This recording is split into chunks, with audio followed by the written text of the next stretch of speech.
Voilà, donc démarrons ce premier atelier. Donc la première étape, ça va être de détourer, donc de distinguer dans des calques à part les différentes parties justement de notre animation.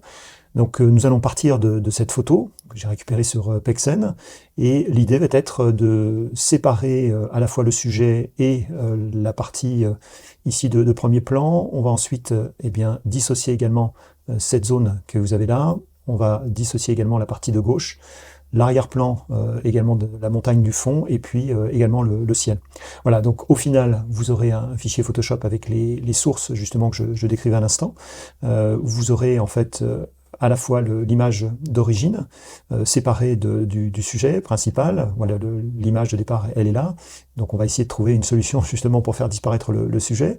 Et puis on va amener petit à petit justement les différents éléments. Donc ce que j'ai appelé AP1, c'est en fait la première partie du sol qu'on voit au premier plan. On va voir le sujet également qui va venir se greffer sur cette partie-là. On aura ensuite la partie ici de droite. On aura ensuite la partie de gauche. On aura ensuite un autre bloc montagneux qui se trouve derrière, et puis également le ciel. Donc la particularité justement de ce montage, c'est que vous allez ensuite pouvoir, eh bien, dans Motion, récupérer les différents calques. Soit vous prenez le calque de votre choix, soit vous faites vous compactez tout ça en une image fusionnée, les calques fusionnés, ou bien vous allez choisir d'importer tous les calques. D'où l'intérêt justement chaque fois de venir eh bien, nommer ces différents calques avec un nom suffisamment explicite pour que vous puissiez vous y retrouver après. Voilà, donc la première des choses, ça va être de démarrer le projet, vous vous en doutez bien. Et ce que l'on va faire, c'est qu'on va monter ce projet Motion en version HD 1080.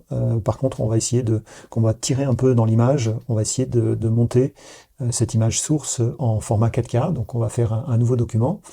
Et ce document, on va le mettre à cette cote-ci, c'est-à-dire qu'ici, je vais choisir l'équivalent d'un format 16 neuvième en 4K, 3840 pixels par 2160. Donc ça va être notre base du montage 1.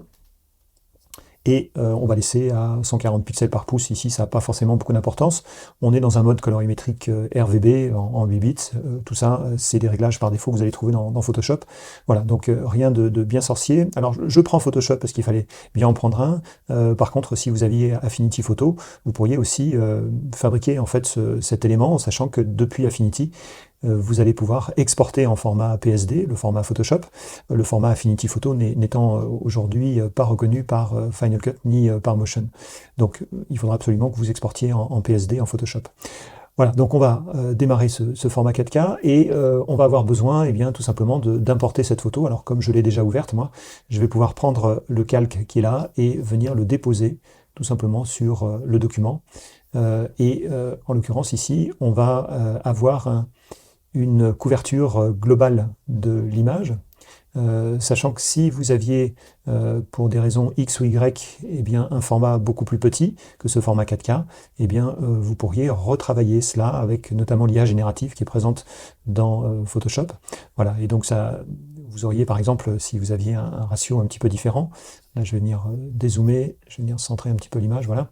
Donc si vous aviez un ratio qui était inférieur en fait à la zone couverte, bah, c'est notre cas ici, eh bien il va falloir trouver une solution justement pour combler les vides que l'on a de chaque côté. Donc ça, on va voir ça dans le chapitre d'après.